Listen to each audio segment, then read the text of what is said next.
नमस्कार, मैं हूं संजय शर्मा। आप देख रहे हैं 4 PM न्यूज़ नेटवर्क। आज हम बात करेंगे उन बच्चों की जो रात रात भर जागते हैं, जो सुबह 4 बजे उठकर किताबें खोलते हैं, जो अपनी नींद, अपना बचपन, अपनी जवानी सब कुछ एक सपने की भेंट चढ़ा देते हैं। एक सपना कि पढ़ लिख कर कुछ बनेंगे, डॉक्टर बनेंगे, इंजीनियर बनेंगे, अफसर बनेंगे। लेकिन इस देश में एक और व्यवस्था है जो उन बच्चों के सपनों को, उनकी मेहनत को, उनके भविष्य को बड़े करीने से, बड़े नियम कायदे से, बड़े सरकारी अंदाज में तबाह कर देती है। और फिर मन की बात होती है, विश्व गुरु आके मन की बात करते हैं। मन की बात में मंगल पर जाने की बात होती है, योग की बात होती है, खेलो इंडिया की बात होती है, स्टार्टअप की बात होती है, विश्व गुरु बनने की बात होती है। लेकिन उन लाखों करोड़ों बच्चों की बात नहीं होती जिनके पेपर लीक हो गए, जिनके नंबर गायब हो गए, जिनके प्रिंसिपल उनसे जबरदस्ती वीडियो बनवा रहे हैं। सब ठीक है, सब अच्छा है। सीबीएसई नीट का मुद्दा मन की बात से गायब है। क्यों गायब है? क्योंकि जब सच बोलने की बारी आती है तो विश्व गुरु का मन चुप हो जाता है। जब जवाबदेही की बारी आती है तो विश्व गुरु का माइक बंद हो जाता है। जब बच्चों की तकलीफ सामने आती है तो कैमरा कहीं और मुड़ जाता है। यह देश एक अजीब विरोधाभास में जी रहा है। एक तरफ हम कहते हैं हमारे बच्चे सबसे होनहार हैं, हमारे युवा दुनिया बदलेंगे, हम 2047 तक विकसित भारत बनेंगे। दूसरी तरफ हम उन्हीं बच्चों के साथ क्या कर रहे हैं? उनकी परीक्षाओं के पेपर बेच रहे हैं, उनकी मेहनत को नीलाम कर रहे हैं, उनके भविष्य को एक भ्रष्ट व्यवस्था की भेंट चढ़ा रहे हैं। NEET, national eligibility cum entrance test, ये परीक्षा थी, एक रूपता लाने की रेत थी। कहा गया था कि पूरे देश में एक ही परीक्षा होगी, अमीर गरीब शहर गांव सब एक ही मंच पर, सब बराबर। ये एक बहुत अच्छा सपना था। हमारे विश्व गुरु सपना बेचते बहुत अच्छा है, लेकिन सपने और हकीकत में जो फर्क होता है वो इस देश में बहुत गहरा है। वो ये कि नीट बन गई, असमानता की सबसे बड़ी मशीन बन गई। एक तरफ वो बच्चे हैं जो दिल्ली, मुंबई, कोटा की बड़ी बड़ी कोचिंग में लाखों रुपए फूंक कर तैयारी करते हैं, जिनके पास अच्छे टीचर हैं, अच्छी किताबें हैं, मॉक टेस्ट है, ऑनलाइन क्लासेज हैं। दूसरी तरफ वो बच्चे हैं जो बिहार के किसी गांव में, यूपी के किसी कस्बे में, झारखंड के किसी आदिवासी इलाके में मोमबत्ती की रोशनी में पढ़ते हैं, जिनके गांव में इंटरनेट नहीं है, जिनके स्कूल में साइंस का टीचर नहीं है, जिनके घर में पढ़ने के लिए अलग कमरा नहीं है। कोटा में एक बच्चा एक साल में 30 से 50 लाख रुपए की कोचिंग लेता है, और बिहार के किसी गांव का बच्चा सोचता है शायद इस साल हो जाए। नहीं होता, क्योंकि व्यवस्था ने तय कर लिया है किसका होगा और किसका नहीं होगा। पैसा है तो मेरिट है, पैसा नहीं है तो मेरिट नहीं है। और फिर आई पेपर लीक की कहानियाँ। नीट का पेपर लीक हुआ, लाखों बच्चों ने परीक्षा दी, महीनों की मेहनत की, सालों की तैयारी करी, और फिर सामने आया कि कुछ बच्चों को पहले से पेपर मिल गया था। बिहार में, गुजरात में, राजस्थान में अलग अलग जगहों से खबरें आई। कुछ लोगों ने पैसे लेकर पेपर बेचे, 5 लाख, 10 लाख, 15 लाख। इतने में बिका कि एक बच्चे का भविष्य सिर्फ इतने रुपए में। एक पूरा नेटवर्क था, व्यवस्थित, संगठित, शातिर। सरकार ने कहा जांच होगी। एनटीए यानी नेशनल टेस्टिंग एजेंसी ने कहा हम देख रहे हैं।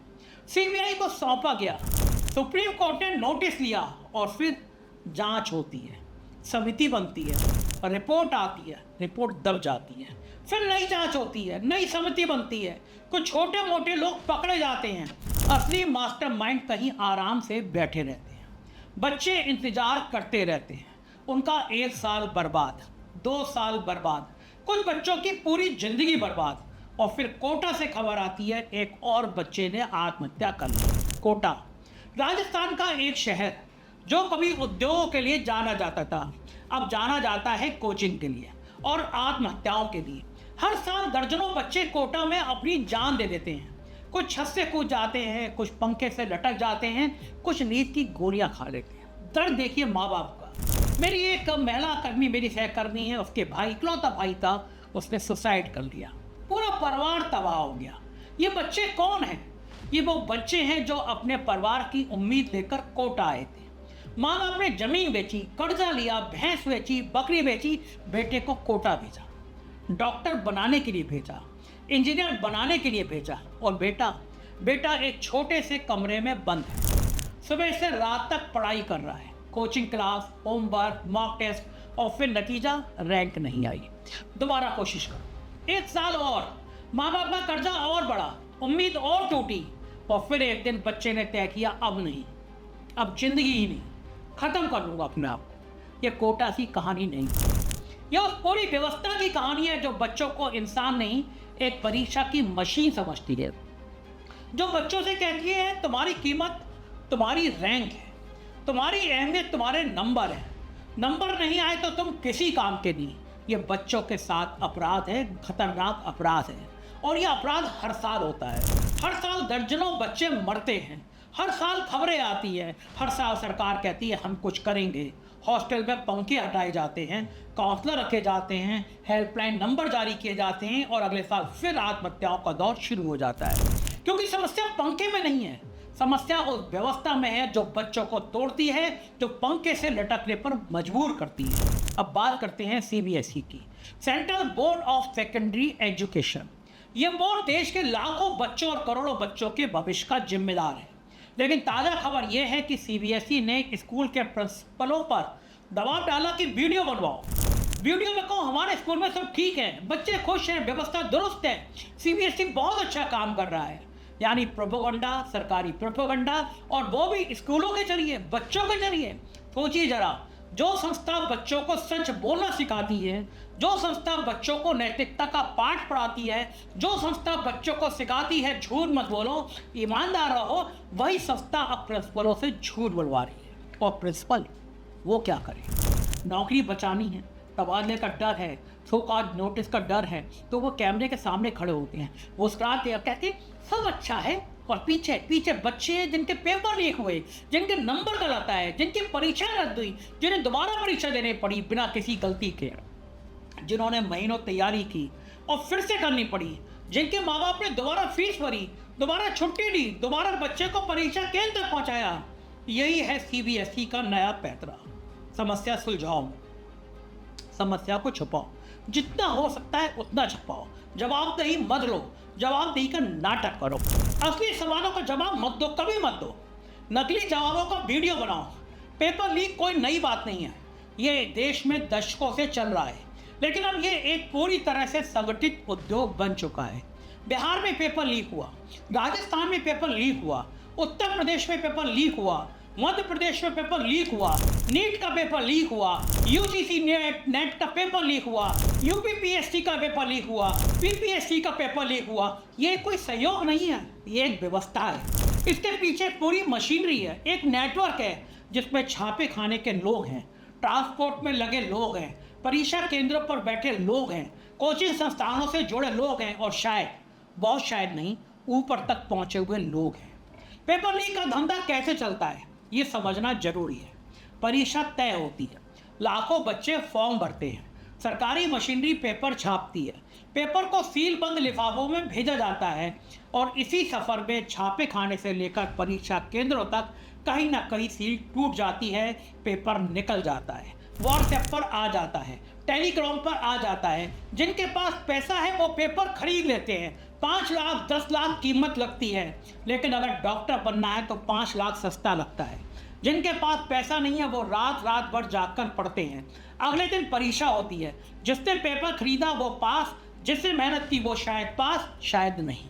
और यही है इस देश की मेरिट, और इसी मेरिट पर गर्व किया जाता है। अब बात करते हैं राज्य सरकारों की।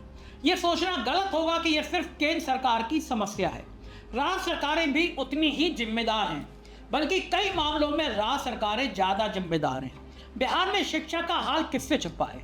वहाँ बोर्ड परीक्षाओं में नकल का जो खुला खेल होता है, लगातार होता है, वो पूरी दुनिया देखती है। दीवारों पर चढ़कर नकल कराने की तस्वीरें वायरल हुई हैं, और सरकार ने कहा यह विपक्ष की साजिश है। गजब बात है, सरकार आपकी साजिश विपक्ष कर रहा है। आप कहाँ हैं? आप होश में नहीं हैं, आप बेहोश हैं, आपको पता ही नहीं। उत्तर प्रदेश में हर साल किसी न किसी भर्ती परीक्षा का पेपर लीक होता है। यूपीपीएससी, यूपीटीटी, पुलिस भर्ती बोर्ड, कहीं ना कहीं कोई ना कोई, और हर बार वही होता है, जांच होगी, कार्रवाई होगी, और हर बार नतीजा कुछ नहीं। राजस्थान में शिक्षक भर्ती परीक्षा का पेपर लीक हुआ, हजारों युवाओं ने परीक्षा दी थी, परीक्षा रद्द हुई, फिर से परीक्षा हुई, फिर से विवाद हुआ, बच्चे सड़क पर उतरे, पुलिस ने लाठियां चलाई। ये एक राज्य की बात नहीं है, ये पूरे देश की बात है, ये एक पार्टी की बात नहीं है, ये उस पूरी राजनीतिक संस्कृति की बात है जहाँ शिक्षा एक मुद्दा नहीं है, शिक्षा एक वोट बैंक नहीं है, शिक्षा एक धंधा है। शिक्षा माफिया, ये शब्द अजीब लगता है, लेकिन ये हकीकत है। इस देश में एक शिक्षा माफिया है जो कोचिंग उद्योग चलाता है, जो पेपर लीक का धंधा चलाता है, जो नकल का कारोबार चलाता है, जो फर्जी डिग्रियां बेचता है। कोचिंग उद्योग को देखिए, कोटा में हर साल 2-3 लाख बच्चे आते हैं, हर बच्चा औसतन 10 से 15 लाख रुपए खर्च करता है, यानी हर साल कोटा में हजारों करोड़ रुपए का कारोबार होता है। ये पैसा कहाँ जाता है? कोचिंग संस्थानों के मालिक के पास, जिनमें से कई अब राजनेता हैं या राजनेताओं के करीबी हैं। और यही कारण है कि इस व्यवस्था को बदलने की कोई कोशिश नहीं होती, क्योंकि इस व्यवस्था से जिनका फायदा है वो ही व्यवस्था चलाते हैं। अब बात करते हैं छात्र आंदोलनों की, क्योंकि बच्चे चुप नहीं है, बच्चे लड़ रहे हैं। नीट पेपर लीक के बाद छात्र सड़कों पर उतरे। दिल्ली में, पटना में, जयपुर में, कोलकाता में हजारों लाखों छात्रों ने प्रदर्शन किया। उन्होंने मांग की, परीक्षा रद्द करो, दोबारा परीक्षा लो, एनटीए को भंग करो, जो दोषी है उन्हें सजा दो।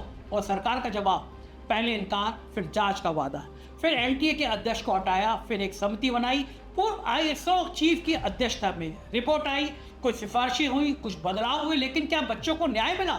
जिन बच्चों का एक साल बर्बाद हुआ उनका साल वापस नहीं आया। जिन्होंने पेपर खरीद कर मेडिकल कॉलेज में दाखिला लिया वो अभी भी वहां पढ़ रहे हैं। बिहार में बीपीएससी परीक्षा विवाद के बाद भी छात्र सड़क पर उतरे। पटना के गांधी मैदान में हजारों छात्र जमा हुए, पुलिस ने लाठियां चलाई, पानी की बौछारें मारी गईं और कुछ छात्रों को गिरफ्तार किया गया। ये वही छात्र थे जो परीक्षा में बैठने का हक मांग रहे थे, जो पारदर्शिता मांग रहे थे, जो ये मांग रहे थे कि उनकी मेहनत का सम्मान हो, और उन्हें मिली लाठी और सिर्फ लाठी। ये इस देश में छात्र आंदोलन का हश्र है। जब छात्र आवाज उठाते हैं तो उन्हें देशद्रोही कहा जाता है, पाकिस्तानी कहा जाता है, उन्हें विपक्ष का एजेंट कहा जाता है। कांग्रेस पार्टी के नौजवानों को यही कहा गया, उन्होंने शरारती तंत्र कहा गया, उनके ऊपर मुकदमे दर्ज किए जाते हैं। लेकिन जो लोग पेपर लीक करते हैं उन पर कितने मुकदमे दर्ज होते हैं? जो लोग बच्चों का भविष्य बेचते हैं उनमें से कितने जेल गए? जो लोग इस पूरे नेटवर्क को चलाते हैं उनमें से कितनों को सजा मिली? जवाब है बहुत कम, नाम मात्र लोगों को। अब बात करते हैं उस ध्यान भटकाने की कला की। जब नीट का पेपर लीक होता है तो प्राइम डिबेट टीवी पर बहस होती है आम के निर्यात पर, आप बात होती है हिंदू मुसलमान के बवाल पर, बात होती है बकरा काटने पर। जापान ने भारतीय आम पर रोक लगाई, ये खबर है, लेकिन ये खबर उतनी बड़ी नहीं है जितनी बनाई जाती है। क्यों बनाई जाती है? क्योंकि जब आप आम की बात करते हैं तो बच्चों की बात नहीं होती, जब आप हिंदू मुसलमान की बात करते हैं तो बच्चों की बात नहीं होती। जब सीबीएसई के प्रिंसिपल झूठे वीडियो बनाते हैं तो खबर चलती है किस नेता ने क्या पहना, किस मंदिर में क्या हुआ, किस देश के साथ हमारे रिश्ते कैसे हैं। जब बच्चे कोटा में मर रहे होते हैं तो सोशल मीडिया पर ट्रेंड होता है कोई और मुद्दा, कोई और विवाद। ये ध्यान भटकाने की कला है, ये सरकार ने बहुत माहिर होकर, बहुत हुनरमंद होकर सीखी है। और सिर्फ इस सरकार ने नहीं, पिछली सरकारों ने भी ऐसे ही किया है। ये एक राजनीतिक परंपरा है, जब असली मुद्दा सामने आए तो नकली मुद्दा खड़ा करो, जब बच्चों के सवाल उठे तो राष्ट्रवाद की बातें करो, जब शिक्षा की बात हो तो धर्म की बात करो। और मीडिया, गोदी मीडिया, वो इस खेल में बराबर का भागीदार है, ज़्यादा गुनाहगार है। जिन चैनलों पर बच्चों के मुद्दे उठने चाहिए वहाँ दूसरी बातें होती हैं, हिंदू मुसलमान के फसाद की बातें होती हैं।